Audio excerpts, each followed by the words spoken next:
Peace to the 12. The title of this video, y'all see it, Unmasking Black Identity. Alright, so I originally got this clip from this brother, GMS Austere Man, and the title of his video was Listen and Remember This Definition, Swarthy equals dark skin. But he got this video from this other brother whose name is Lavi Ben Israel, alright, Lavibn Israel. That's his name on TikTok. I don't even have a TikTok, but this is where this video came from. Now, I just wanted to give those men credit where credit was due, because I remembered to do so. That being said, today we're going to be looking at a book that was written in the 1800s. All right, specifically, it was written in the fiscal year of 1893. All right, it says Supervising Surgeon General. All right, now remember, this book was written in 1893. All right, the Marine Hospital Service. All right, that's what it's going to be, the Marine Hospital Service. Now we're going to go to page 143, and we're going to go to the bottom right here. Now check this out. I requested the Allen line to give the same data, but they replied they kept no record of the storage passengers and were therefore unable to tell me their nationality. And I know this is kind of hard to read, but I'm going to read it for y'all to the best of my ability. The proportion of continental immigrants carried by them is, however, much greater than shown in the above table. Now check this out. This is the important part. This is going to be the identity of these immigrants, these passengers. Check this out.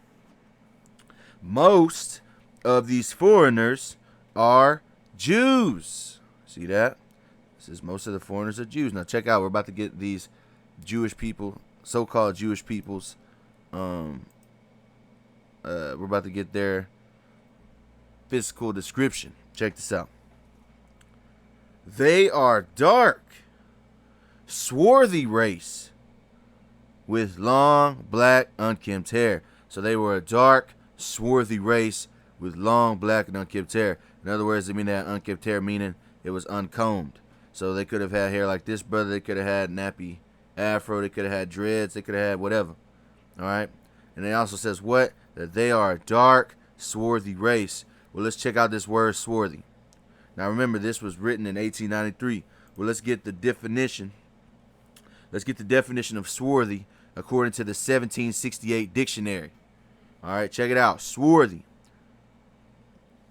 Black, darkly brown, tawny. All right, blackened, brown, blackly, tawnily, dusky.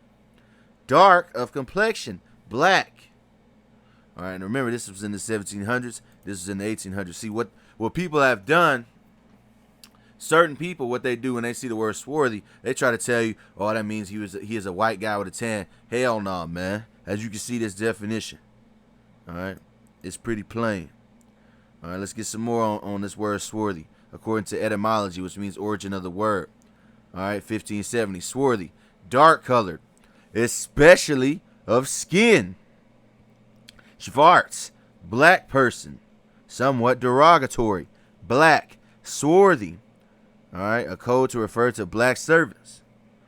Fuscus, dark colored, dark, swarthy, dark skinned. So we know for a fact that these people, these foreigners, who were Jews, they were dark, a swarthy race with long, black, and unkempt hair. That's for a fact. All right. You want to know? And let me go back. Let me go back real quick. See how this says a black person? You know who else was a black person? Well, let's go to Acts 13:1, KJV version, right? This is Acts 13:1. Now there were in the church that was at Antioch certain prophets and teachers, as Barnabas and Simon that was called Niger, and Lucius of Cyrene, and Manaen, which had been brought up with Herod the Tetrarch and Saul. So Simon was called Niger, all right, which means what? Black, African nation, a West African nation named for a river. Now check this out. That's the KJV version. Now remember I said you want to know who else was a black person. Well, check this out. This is the NLT version, Acts 13:1.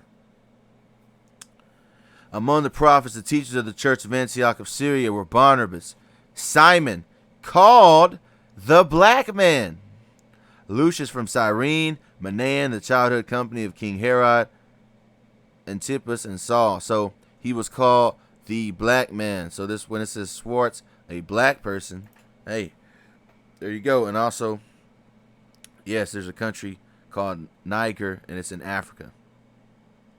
So they called Simon that. So you fill in the blank. You see, what happens was reading this book, right? The scriptures tell you anyway. Job 15:6. Thine own mouth condemneth thee, and not I. Yeah, thine own lips testify against thee. See, this report was undoubtedly made by Esau Edom, all right, in this book.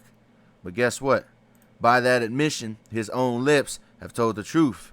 Told the truth on the description of these foreigners. All right? Now check this out. He's about to diss us.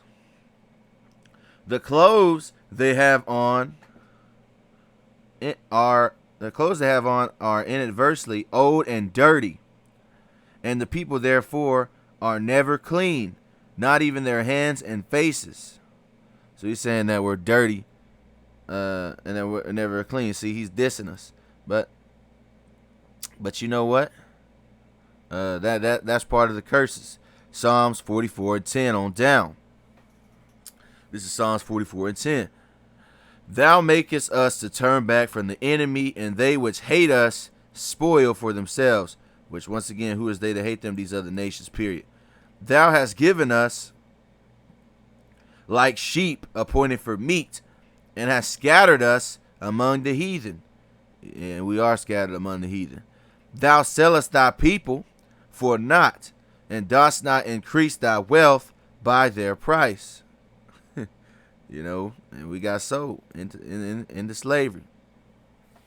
Now, thou makest us a reproach to our neighbors, a scorn and a derision to them that are round about us. See, look, we're a reproach. That's why they try to call us dirty, man. They say we wasn't clean. All right, and just to go more into that, later on towards the end, watch this. He compares the British. He says, the British immigrants are desirable people to have in the United States. They are, as a rule, clean and healthy, and should make good citizens. So he's bigging up the Britain people. All right, but he's dissing us, and that goes back to what? We are made, thou makest us a reproach to our neighbors, a scorn and a derision to them that are round about us. Thou makest us a byword among the heathen. What's a byword? All different types of slurs. A shaking of the head among the people. You know, part of them curses. Now check this out. This is an old art image that had back then. It says, why doesn't your mama wash you with fairy soap? See that? So we have been made a reproach, a byword, and he called us dirty. All right, let's go back to this article, or to this page. To the green now. Many of these Jews will not eat food prepared by Christians. So we will not eat food prepared by Christians. All right, which makes me think of 2 Maccabees 7:1. It came to pass also that 7 brethren with their mother were taken and compelled by the king against the law to taste swine's flesh, and were tormented with scourges and whips. All right. So we were tormented with scourges and whips because we refused to eat swine's flesh. But one of them that spake first said thus, what wouldest thou ask or learn of us? We are ready to die rather than to transgress the laws of our fathers. So it's no telling what they were trying to feed our people, which made them reject it. Or it made them reject what they were trying to feed us, man. And we're gonna find out. So what did we do when we didn't eat whatever they was offering?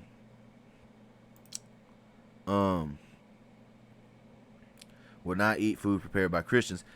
If they can not get their own food on the ship, they will starve themselves. or eat so little as to make themselves liable to infection from the germs of any disease with which they may come in contact.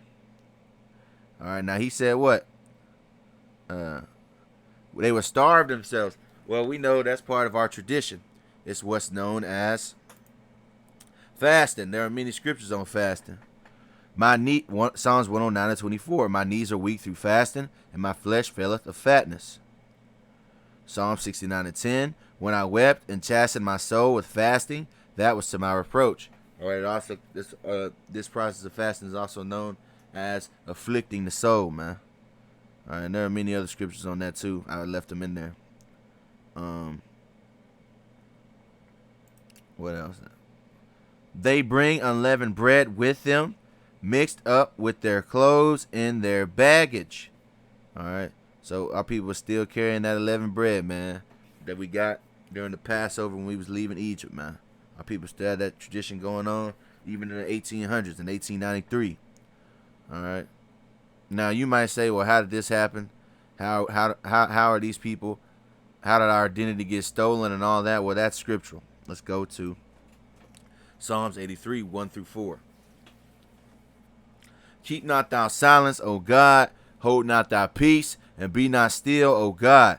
For lo, thine enemies make a tumult, and they that hate thee have lifted up the head. They have taken crafty counsel against thy people, and have consulted against thy hidden ones.